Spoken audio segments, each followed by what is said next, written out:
Dom José Ornelas, Bispo de Leiria Fátima e Presidente da Conferência Episcopal Portuguesa, é o nosso convidado para a habitual entrevista de Páscoa. Muito bem-vindo. Muito obrigado. Uma saudação a Começamos... todos os ouvintes também da Rádio Renascença. Muito bem. Começamos pelas consequências do temporal que afetou também de forma particular a sua diocese, deixando muitas pessoas em grande dificuldade. Surpreendeu a reação que houve à tragédia, sobretudo da sociedade civil? Prova que, de facto, há espaço para a solidariedade? Há muito espaço para a solidariedade. Eu costumava dizer, e disse muitas vezes neste período, que se é verdade que o vento chegou para todos, também o vento da solidariedade soprou neste país, mesmo onde não chegou outro vento. E eu, uma das primeiras experiências que tive logo ao chegar a Fátima na manhã, já ao fim da manhã, princípio da tarde já, e eu fiquei admirado ao ver já o pátio do seminário, o parque de estacionamento do seminário completamente cheio de meios da proteção civil, de ambulâncias, de carros, aqueles carros enormes de acudir às intempéries e a todo o tipo de eveniências. E um era de Guimarães e o outro era de Beja.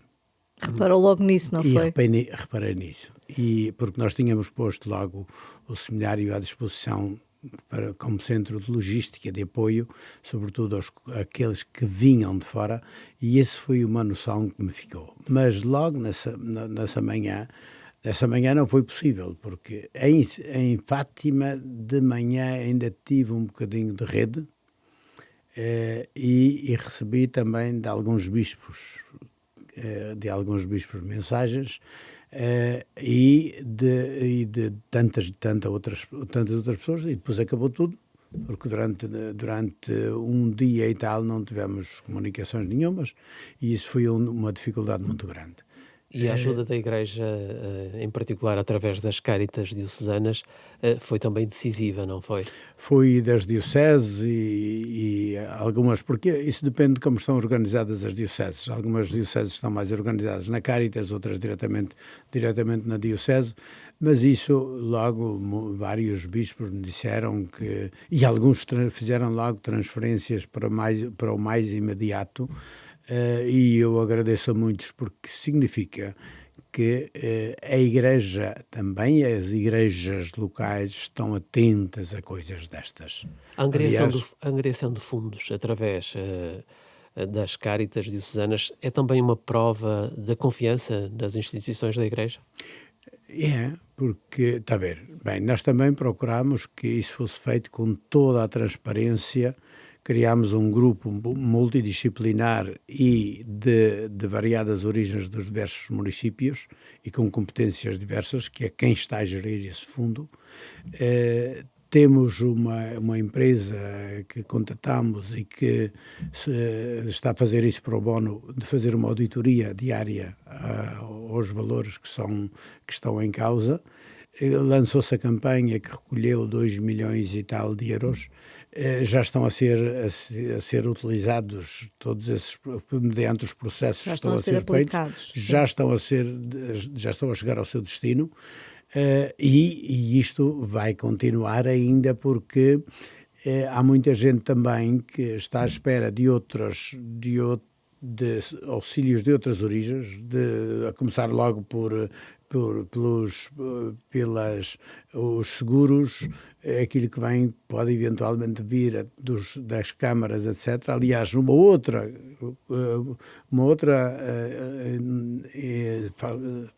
fator muito importante é a articulação com as câmaras municipais e com as juntas de freguesia. E são determinantes nestes casos. E a resposta do Poder Central?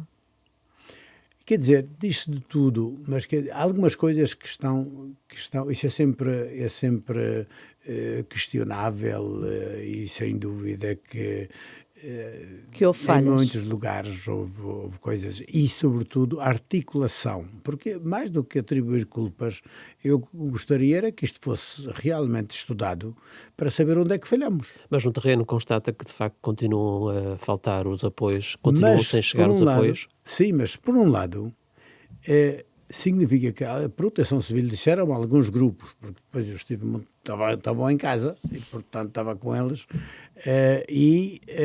algumas vezes até também partilhei as refeições com eles, e o que se dizia é que eles já estavam, havia grupos que já estavam de prevenção, só não sabiam para onde. Sabia-se que ia chegar um temporal e, portanto, estavam de prevenção, que ia ser na zona centro, e, portanto, estes partiram apenas, chegou o aviso e o apelo da ajuda necessária. E foram esses que chegaram os primeiros. Mas depois, é claro que há outras coisas que se entende menos, porque é que as redes de comunicação falharam. Porque já houve tantos precedentes, como é que ainda não se corrigiu? Já devíamos ter uma experiência maior.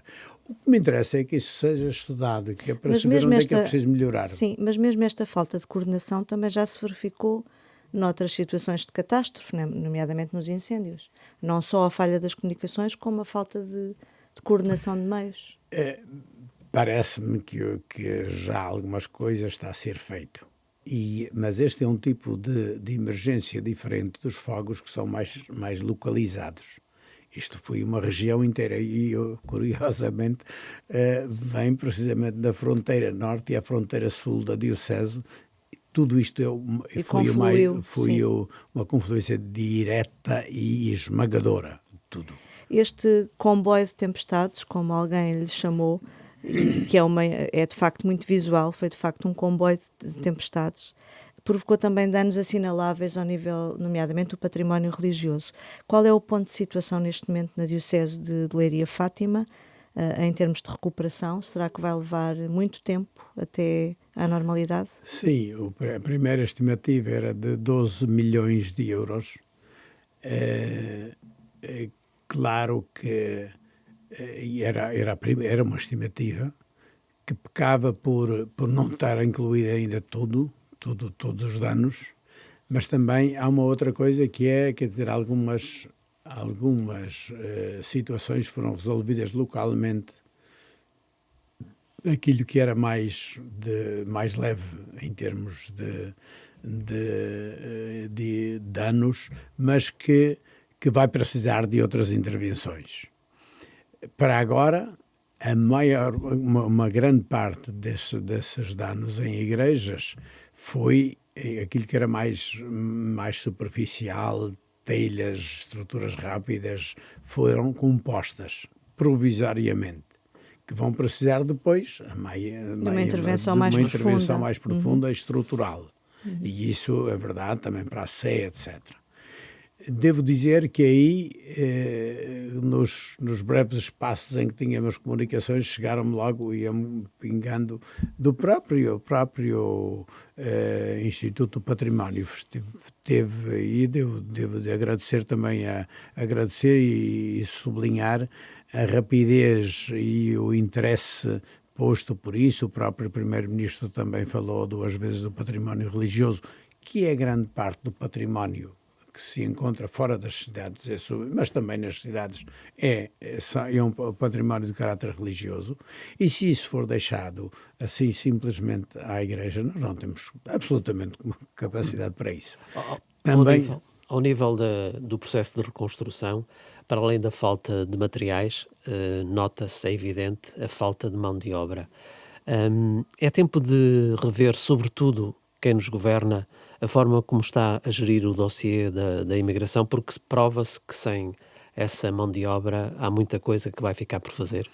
Não é só em relação às consequências do temporal.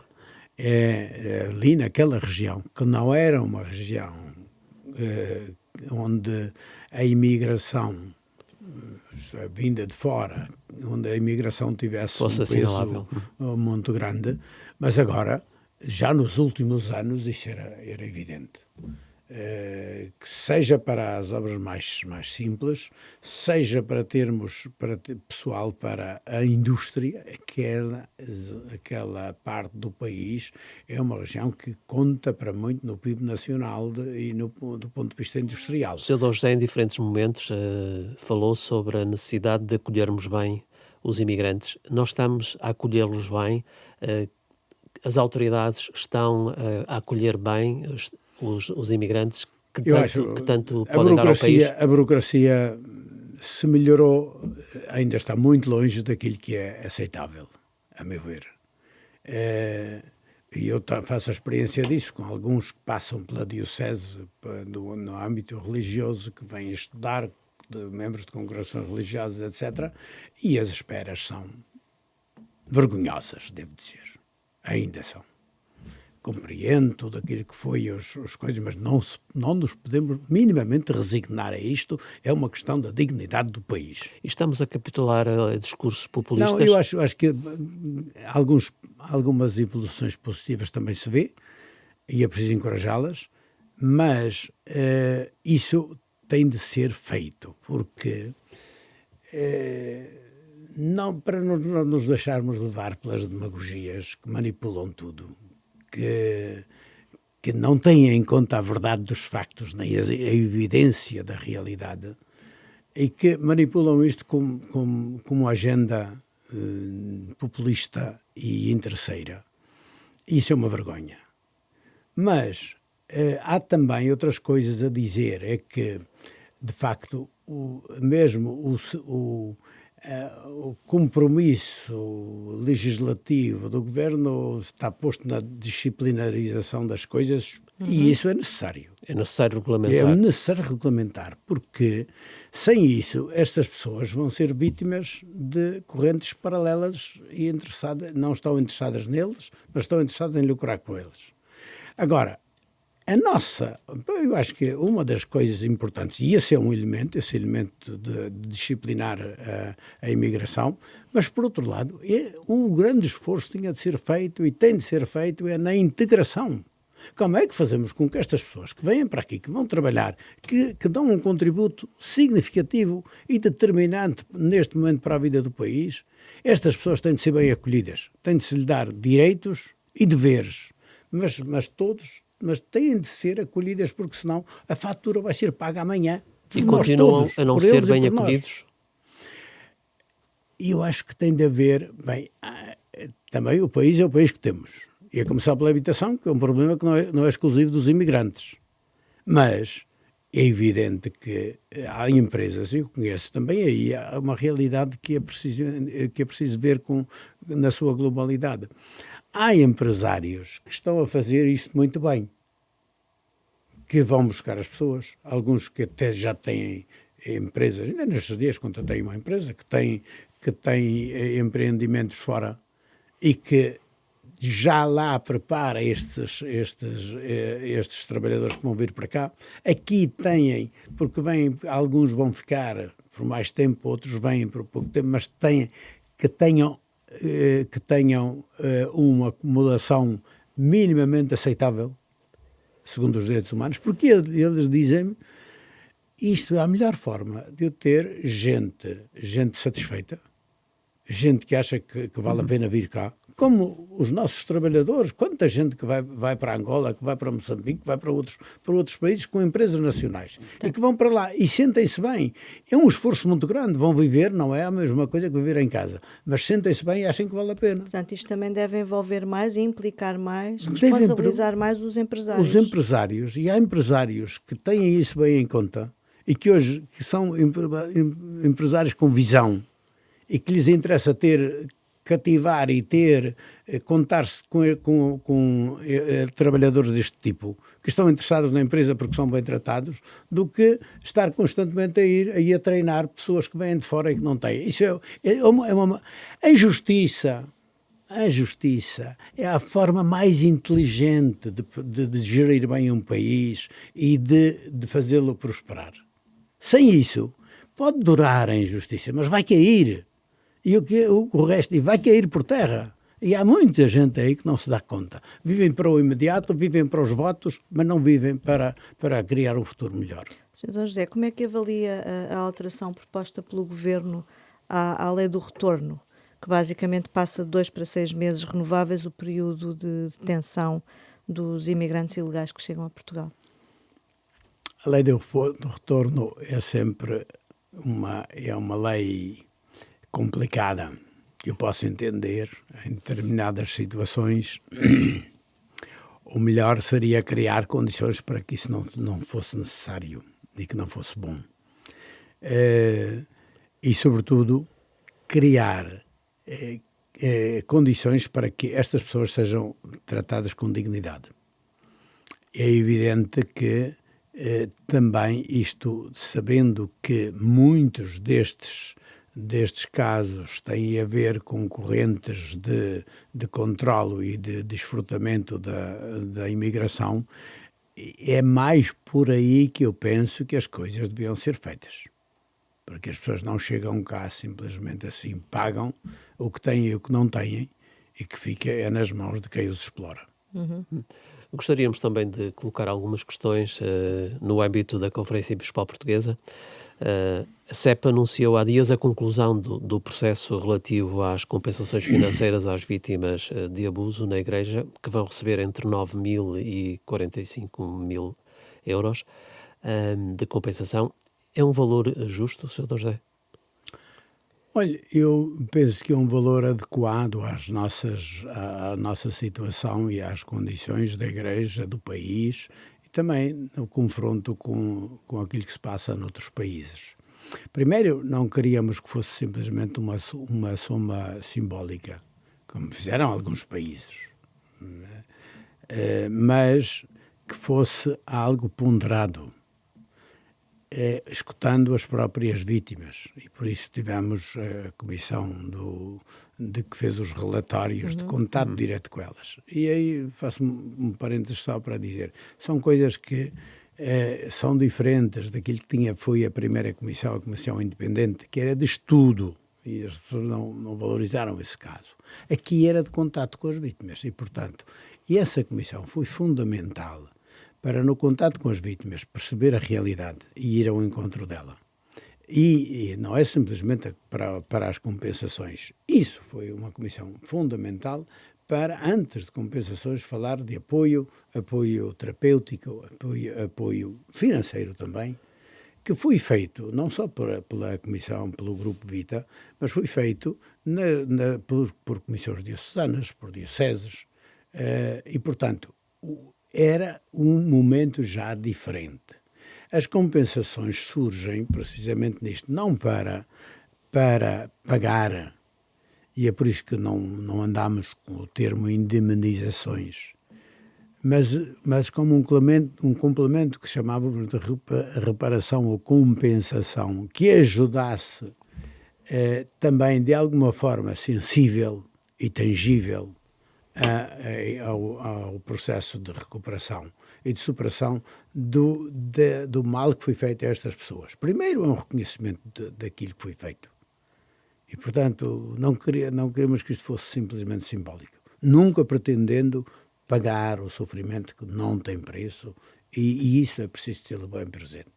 E colocar-nos no lugar das vítimas.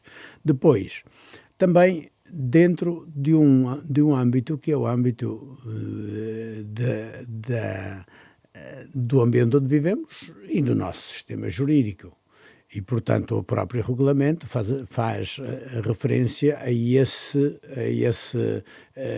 ter em conta a jurisprudência dos tribunais portugueses. Não porque isto seja um tribunal, este é uma iniciativa livre e autónoma da Conferência Episcopal, mas para ter critérios que nos tivéssemos como fundamento isso. E de acordo com esses critérios foram aprovados 57 pedidos de compensação financeira, mas ainda há 10 pendentes. Sim, porquê? 9, porquê? Porque chegaram dentro do prazo, mas dos contatos nem sempre é fácil para chegar ao contato com as pessoas, para marcar entrevistas, para fazer tudo isso e portanto, agora, nós também não queríamos foi por isso que até adiámos ainda o período de apresentação até 31 de março do ano passado. Pois, inicialmente estava previsto até final de 2025. Estava previsto até final do ano de 2025, portanto, atrasámos para que fosse possível alguém que já se tinha manifestado, mas que não tinha ou tinha feito regularmente, a que tivesse ocasião de fazê-lo. E depois, portanto, entretanto, os processos já tinham começado a ser analisados. Nem sempre é fácil também aqui as comunicações, etc. Alguns até caíram porque depois não foi possível, foram excluídos precisamente precisamente por isso, porque não foi possível manter os contatos.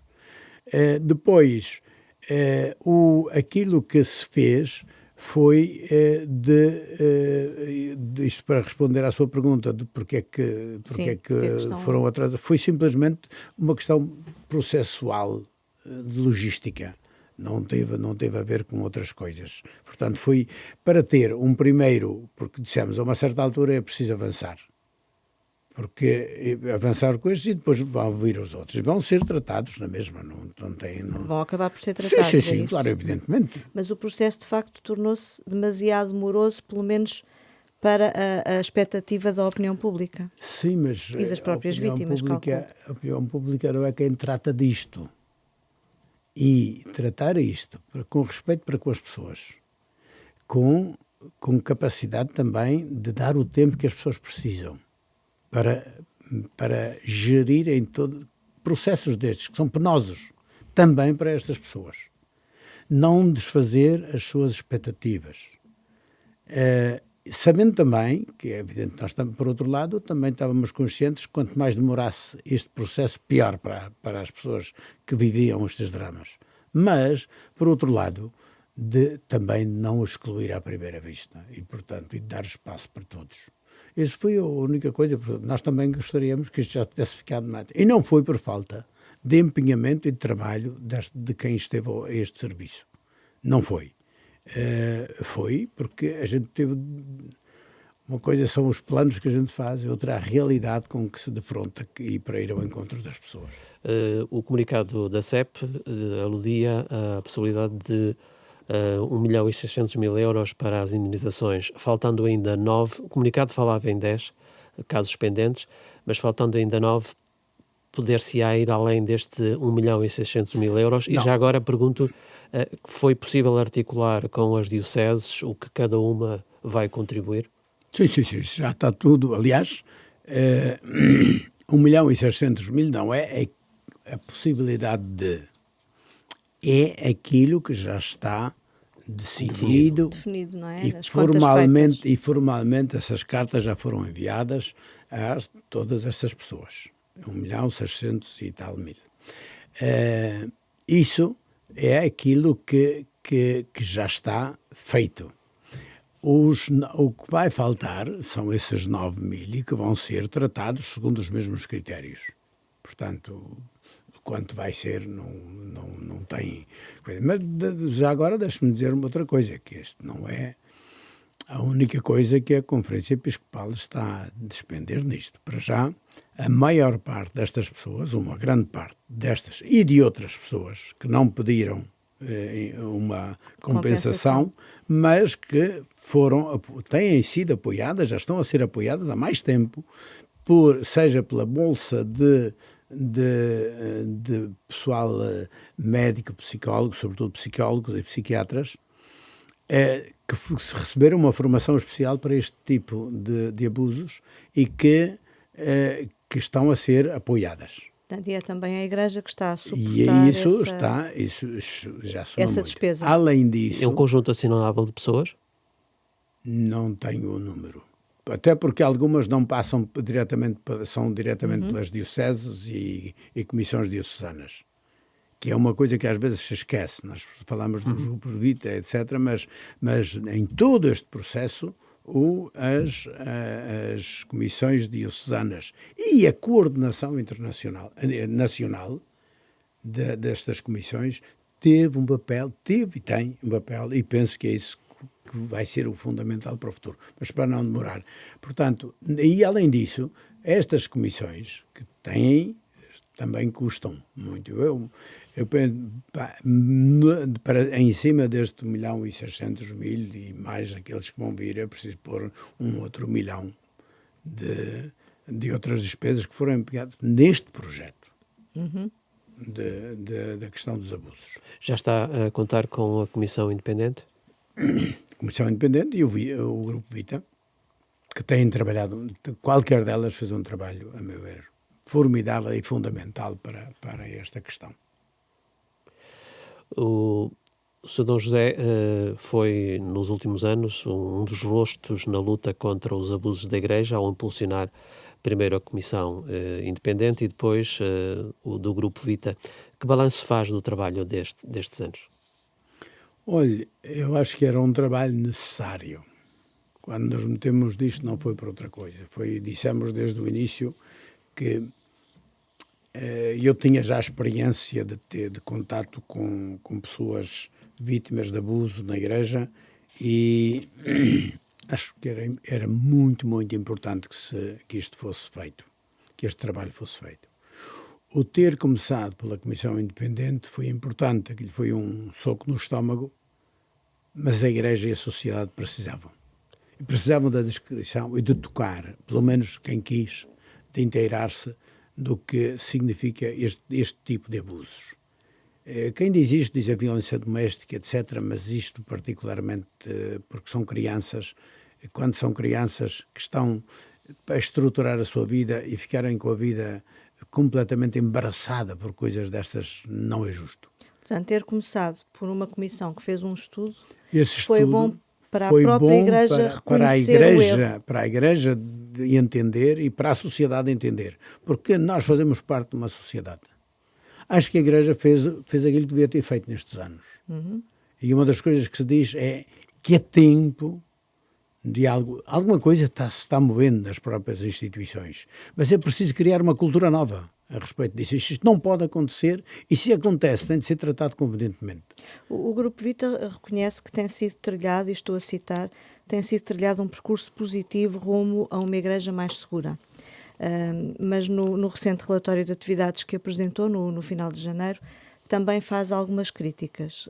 Fala na ausência de estruturas uniformizadas nas várias dioceses e de falta de coordenação e de prestação de contas por parte das comissões diocesanas, sublinhando também que é preciso combater a narrativa de que os abusos pertencem ao passado. São alertas e críticas justas, em sua opinião? São alertas que fazem todo o sentido, e nós também, mesmo a nível da Conferência Episcopal, também devemos pegar nessa análise e fazer a nossa também, de verificação e de arrumar a casa, não para dizer isto ficou feito.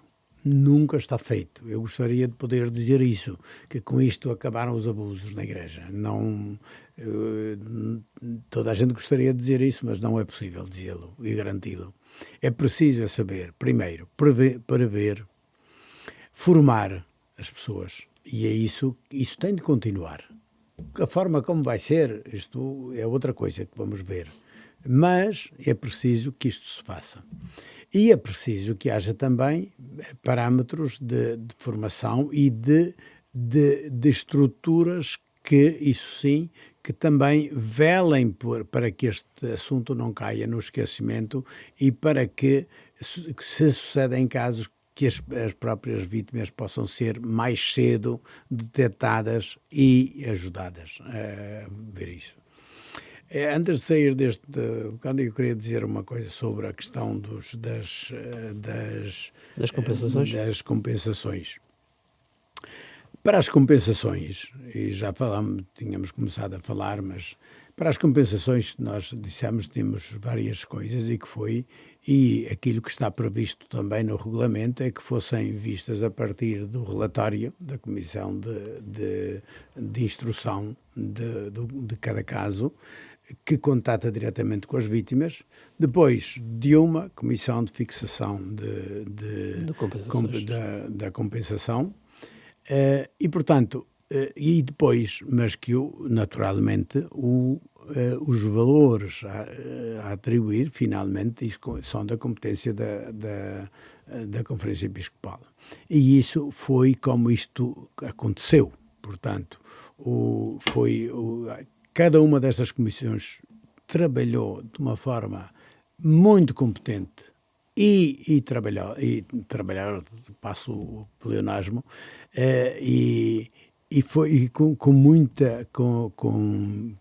acerto, e isso foi fundamental para que no fim se pudesse de facto chegar, que a Conferência Episcopal pudesse chegar a estabelecer ela, tendo em conta também aquilo que se encontra noutros países. Só para dar 2 exemplos, na França esses valores foram fixados entre 5.000 e 60.000 euros, e na Alemanha entre 5.000 e 50.000 euros, com a possibilidade de haver um caso ou outro que pudesse ter um tratamento diferente. Portanto, aquilo que nós fizemos, quando eu falava de uma forma congruente, também adaptada à nossa situação em Portugal, é neste sentido. Aquilo que é a magistratura portuguesa, a situação da Igreja e do país em que nós vivemos, e também essa comparação com os de fora, para entender que há um sentir de Igreja também que quer dar sinais positivos, mas que também não quer contabilizar nem minimamente mercantilizar. Ou seja, as compensações são mais ou menos idênticas às de outros países? São idênticas, mas têm em conta o nível de vida, e se fosse o mínimo aqui tem uma diferença em relação com o nível de vida da França e da Alemanha. Só para terminarmos esta questão relativa aos abusos, o Grupo Vita está disponível para continuar em funções, porque considera indispensável prosseguir o seu trabalho para que o foco se mantenha na prevenção. O Grupo Vita vai ser reconduzido? Não, o Grupo Vita tem um contrato até junho, e até lá ainda tem isso, quer dizer, não quero nem sequer fazer barulho sobre isso, porque é evidente que isto daqui até lá, aliás, vai mudar a direção vai ser decidido na Assembleia Plenária da Conferência Episcopal. Agora, claro. Como tem sido, que uma das Mas tem uma opinião sobre isso, pessoal? Não, eu tenho a opinião que eu tenho muito clara, é que nós precisamos de coordenação, pode ser esta equipa, pode ser outra, mas nós precisamos de um organismo que tenha alguma autonomia, mas que é da Conferência Episcopal, mas que tenha sempre no radar estas questões. Mas tem que ser ponderado de forma a não haver conflitualidade entre as comissões diocesanas e o Grupo Vita, sim, naturalmente. Mas também agora não houve, quer dizer, o discutir quando se trabalha em grupo, há uma discussão constante em que eu tenho participado, mas tenho participado com gosto.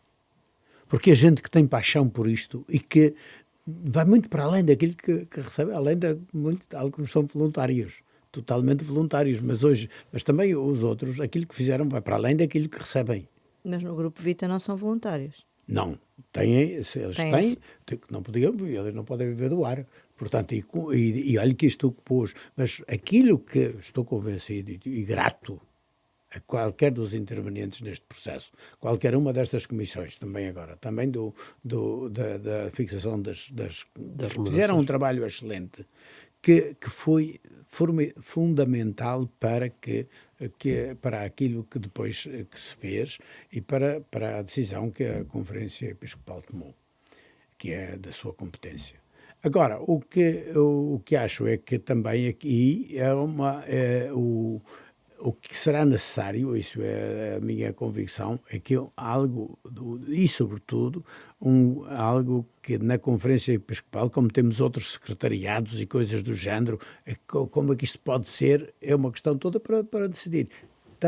Mas era importante fechar este processo, mas para agora termos organismos que estejam atentos, que vigiem e promovam a formação de pessoas para que o mais possível se possam evitar casos destes e para que também tenham uma capacidade de intervenção quando alguma coisa desse género acontecer. Abril vai ser um mês importante na Conferência Episcopal, vai haver eleições para os vários organismos da CEP. E em novembro foi já decidido que vão desdobrar algumas comissões episcopais, como a da Pastoral Social e Mobilidade Humana, que passa a 2, não é? Uma para cada temática. O atual contexto em que estamos exige que a Igreja também se dedique mais e de forma autónoma a cada uma destas áreas? Autonomia quer dizer coordenação e capacidade de intervir em determinado setor. Portanto, a gente precisa de ter secretariados a funcionar e comissões que se dediquem a estudos mais concretos, porque se temos secretariados com um leque de intervenção muito, muito ampla, não são funcionais depois. Também dispersar não significa nem sempre a melhor solução, porque fica todo mundo compartimentado. E eu penso que este é um estudo que mesmo, e eu também acho que este caminho sinodal que está a fazer a Igreja é importante que chegue a todas as dioceses e à Conferência Episcopal, a todas as conferências episcopais. Porque é um modo novo de entender as coisas e de articulá-las, que se chama a corresponsabilidade ativa, que significa que a gente trabalha em conjunto, mas cada um dentro do seu âmbito. Acho que isto é importante, sem tirar a especificidade de cada igreja local, de cada diocese, mas tendo cada vez mais uma forma de trabalhar em conjunto e de encontrar transversalmente soluções novas, porque hoje a mobilidade não é só dos imigrantes, é a mobilidade inteira. Veja, por exemplo, o que é a questão da nossa juventude.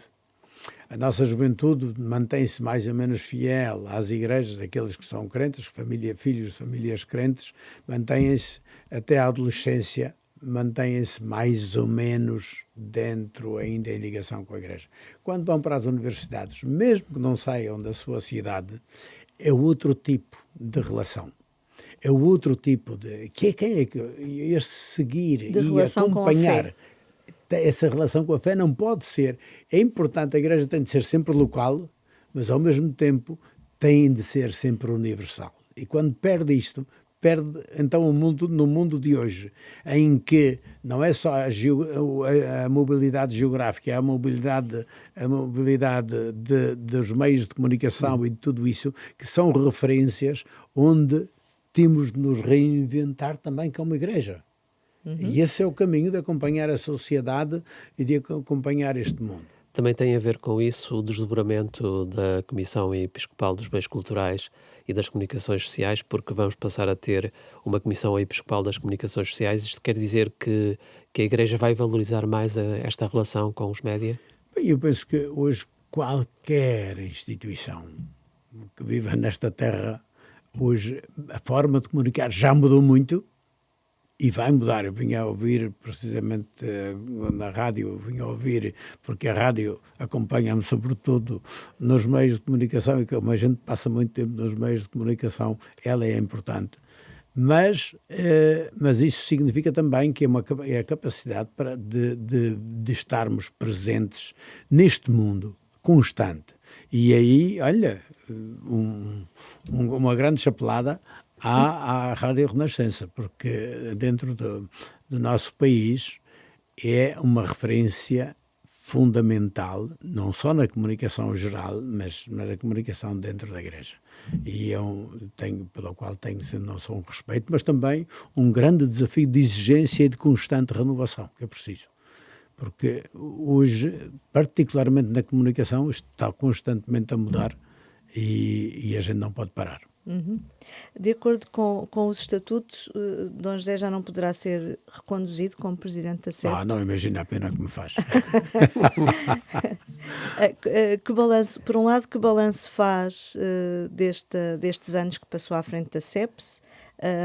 Como gostaria de ser lembrado ao terminar este cargo? E se prevê umas eleições muito renhidas? Isto não é futurologia, isto não é uma eleição com propostas de proposta. Eu não tinha não trazia nenhum programa quando foi eleito pelos seus pares e agora será. Foi eleito. Agora será vai ser a mesma coisa. O mesmo processo. E o que acho. Bem, primeiro, acho que ter vivido estes 6 anos assim à frente da Conferência Episcopal, que não posso completar, é um grande dom, um grande esforço, um grande desafio, um grande dom, que se assume assim. Eu nem me interessa muito fazer nem balanços nem nada. Agora, que filho com paixão, sim. No meio de dificuldades, estávamos na pandemia. Foram anos desafiantes, de facto. Desafiantes. Depois os processos deste processo dos abusos, as crises económicas que foram surgindo. Agora, que eu pensava agora uma transição, mas veio o vendaval para a minha diocese. Quer dizer, a gente não morre de pasmo. Não tem que fazer. Tem uma coisa que eu acho importante. A gente pode dizer tudo o que quiser, mas na Conferência Episcopal nós, apesar de sermos diferentes, temos conseguido chegar a plataformas comuns de enfrentar os problemas. E isso foi verdade na pandemia, isso foi verdade no coisa. E não é uma invenção minha. Eu acho que nós, mas também porque somos um país mais pequeno e, portanto, mais configurável, mas onde a diversidade não é tão grande. Mas eu acho que é também daquilo que passa na nossa cabeça e no nosso coração. Percebemos que somos igreja, para além de tudo. Gostaria de ver mais isso? Sim, mas isso é uma igreja que se está sempre a fazer.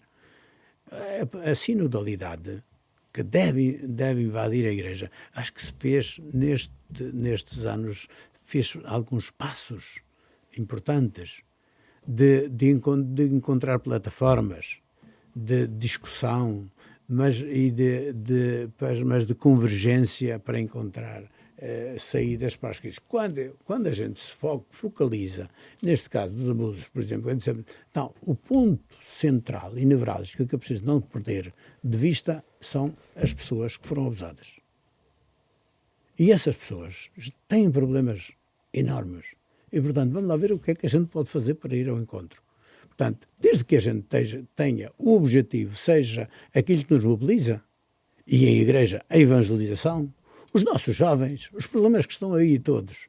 Então, nós vamos nos mobilizar para isso. Se for saber quem é o mais importante, quem é que fica melhor na fotografia, estragamos tudo e quem perde são os objetivos que nós queremos. E a eleição da próxima direção da Conferência Episcopal Portuguesa não será, portanto, um drama? Não é drama nenhum. Isto é a Igreja a funcionar como qualquer outra organização, mas esta é a Igreja que é conduzida pelo Espírito, e o importante é que, sabe, na Igreja a gente tem de perguntar sempre duas coisas. O que é que eu penso? A minha avaliação de uma pessoa, de uma situação, de uma coisa. E depois perguntar o que é que Deus pensa disso. O processo sinodal começa por isso.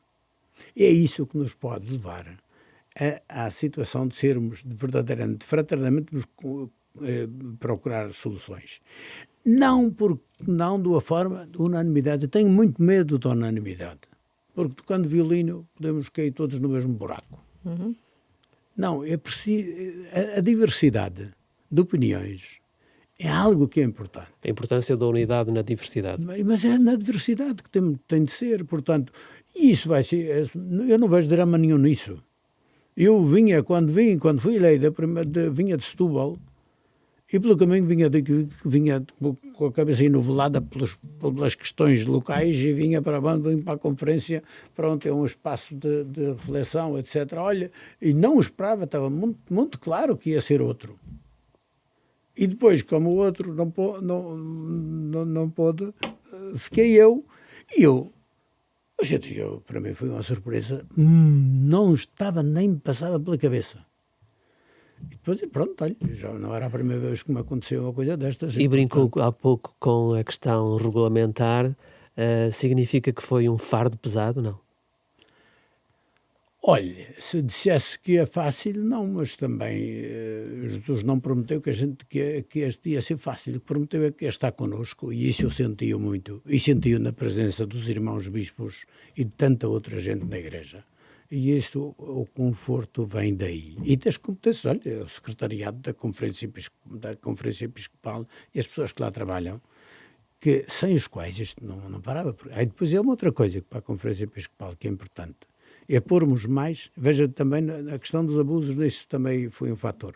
Quando começaram leigos a estar à frente destas coisas, as coisas marcham melhor, não porque os bispos não saibam fazer ou não. Não, a competência dos bispos é gerir esta questão, iluminá-la também com aquilo que é a sua função, mas depois por pessoas competentes e capazes de estar, porque o bispo não pode estar em todo lado. E, portanto, é bom que... E a sinodalidade diz-nos isto. À volta da mesa das decisões não devem estar só bispos.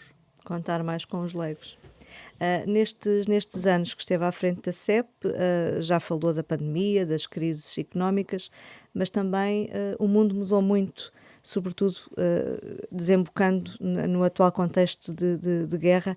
Há sensivelmente um ano também foi nosso convidado de Páscoa e dizia-nos aqui na Renascença que era preciso resistir ao novo nazismo de Donald Trump, mas sem escalar para um conflito armado alargado e que não se podia ceder ao autoritarismo porque o que vem a seguir é muito perigoso. E foi. Um ano depois, como é que olha para esta escalada da violência e para esta nova desordem mundial? Bom, de um ponto de vista, acho que não está melhor. Do ano passado para cá, estávamos à beira do abismo e fizemos um passo em frente. Não quero, sem ser pessimista, porque não sou. Porque às vezes é preciso tocar no fundo para fazer pé e saltar. Porque eu acho que o mundo vai-se convencendo que estas soluções musculadas e violentas dão no que dão. A comunidade internacional está a capitular perante a prepotência eventual de Trump. Sim, mas também há uma consciência também nova. Veja, mesmo a Europa, com a guerra na Ucrânia, a Europa começou a tomar uma consciência própria. Agora com esta crise no Médio Oriente, que é uma completa doidice, não é, e violenta e perigosa, também a Europa começa a dizer que é preciso distanciar-se desses processos e a dizer que temos de procurar outros, mas não só a Europa. Quer dizer, há a sede de justiça não é exclusivo de ninguém. Mesmo nos Estados Unidos, esta viragem completamente anormal daquilo que era a tradição começa a abrir fissuras. Pode ser uma oportunidade. A história também nos tem mostrado isso, não é? Tem de ser. Às vezes há fases que depois... Olha, espero é que não seja preciso chegarmos a mais uma guerra mundial para chegar à conclusão que é preciso uma ONU. Mas já estamos a ter aos pedaços, como dizia o Papa Francisco. É preciso, mas é melhor ser aos pedaços do que toda, porque quando usarem o arsenal todo, então isto queima tudo. E aí vai ser mais difícil. Agora, o perceber e o voltar a termos instituições, porque o que mais custa é precisamente não termos aquilo que eram as referências do passado, que havia limites que não se infringiam, não se tocavam nas fronteiras, não se tocavam nos países, na dignidade dos países. Quer dizer, e isto agora parece que tudo vale. Quer dizer, até apetece-me uma ilha, pode ser uma ilha grande como a Groenlândia, tenho direito de ir buscá-la.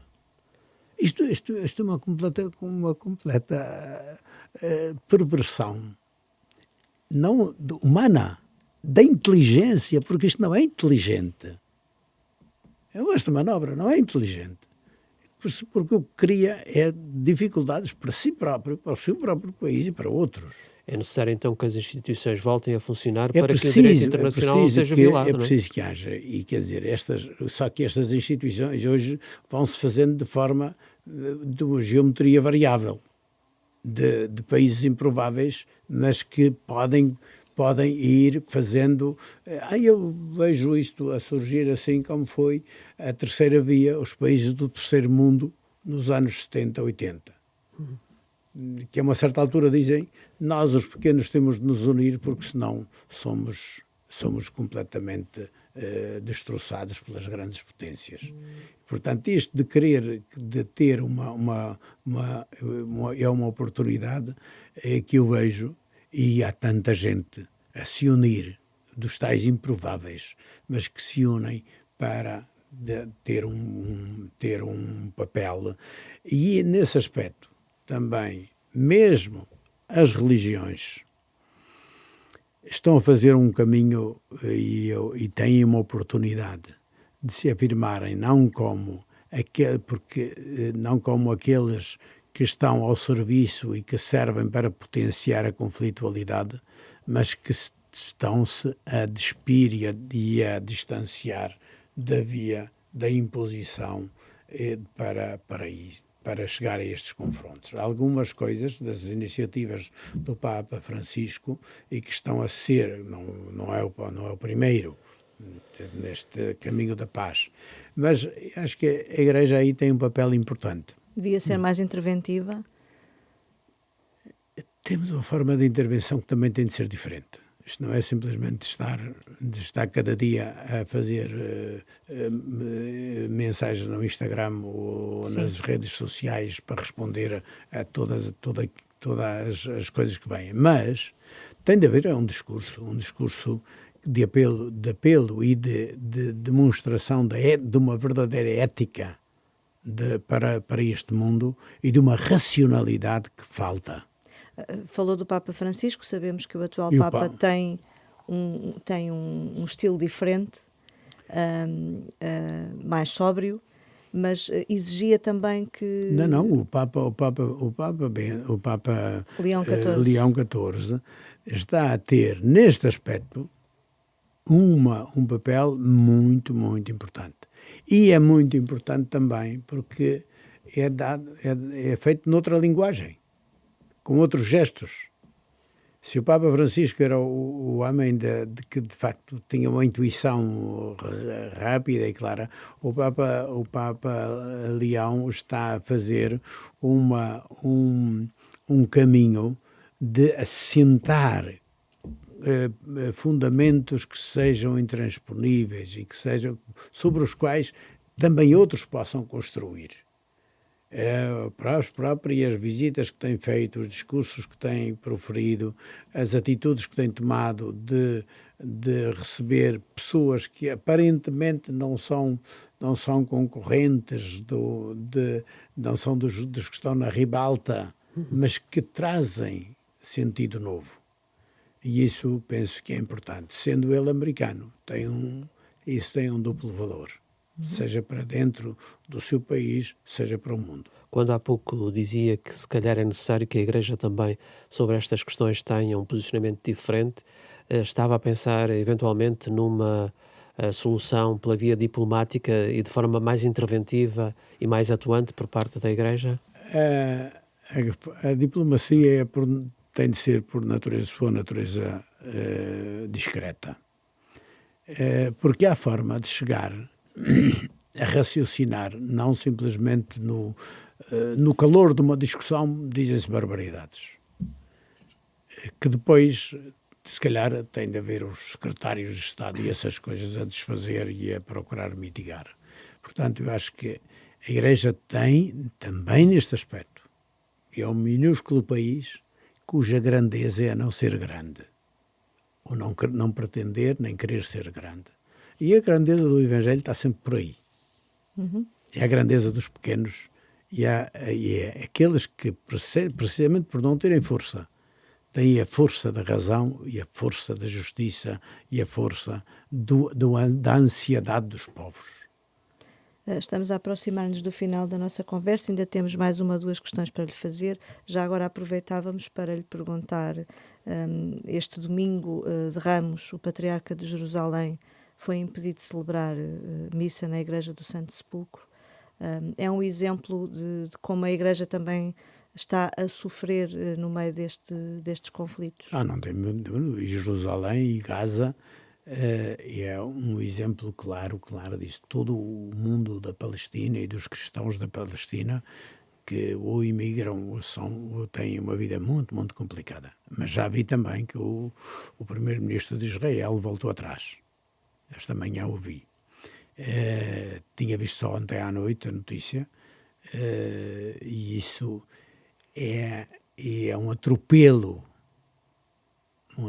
muito grave, porque há uma coisa que vigorava desde o Império Otomano em Jerusalém, que é o status quo, e que foi ultrapassado de uma forma completamente arrogante, e, portanto, ter o recuo, que significa que essa tal via diplomática também pode funcionar, e que é preciso que tenhamos todos consciência do que estamos a defender. Não é simplesmente um taco a taco de poder, mas que estamos a defender algo muito mais válido que para a humanidade e para as pessoas que a constituem, do direito e da dignidade de todos à liberdade e à paz. E o conflito em Israel, que passou para segundo plano, foi como o da Ucrânia e do povo palestiniano, que passou para segundo plano. E isso não é uma questão simplesmente entre bons e maus, porque as barbaridades que se fizeram de parte a parte veem que a via do futuro não pode ser esta. E há muita gente em Israel, tanto judeus como palestinianos, que sonham um futuro melhor. E a gravidade daquilo que se está a passar é importante que seja assumida também pelos outros países, e que sejam instâncias internacionais a ajudar a construir também um futuro daqueles que é muito significativo para a humanidade. Se resolvesse o problema palestiniano, havia um aligeiramento muito, muito significativo nas perspectivas de futuro da humanidade. Mesmo para terminarmos, o Papa Leão já disse em diferentes ocasiões que gostaria de visitar Portugal. O Sr. Dom José já convidou, penso que mais do que uma vez, o Cardeal Prevost a visitar o nosso país. Já há algum convite formal da Conferência Episcopal Portuguesa para que o Papa Leão visite Portugal? A Conferência Episcopal Portuguesa, bem, o Papa já sabe, a voz já lhe disse isso também, mas desde agora, portanto, a Conferência Episcopal Portuguesa já votou, e essa carta está em caminho para chegar ao Santo Padre. Mas vai por e-mail ou vai por correio? Vai, isso as vias hoje são todas utilizadas, mas não é, para além disso, e ele aliás, já anunciou a sua vontade de vir a Portugal, à Espanha também já tem data, e esperemos que isso vai ter o seu tempo também, e certamente que Mas a carta então está preparada para ser enviada, é isso? Fátima está sempre a preparada. A carta está preparada? A carta está no seu caminho para chegar, para ir. Muito bem. Dom José Ornelas, muito obrigada por ter vindo conversar com a Renascença nesta semana que estamos a caminhos da Páscoa, e boa Páscoa. Boa Páscoa também para vocês e para todos os que nos ouvem, e que o Senhor que esta Páscoa nos traga também um pouco mais de paz e de perspectivas de futuro para este mundo que bem dela precisa. Muito obrigado e até uma próxima oportunidade.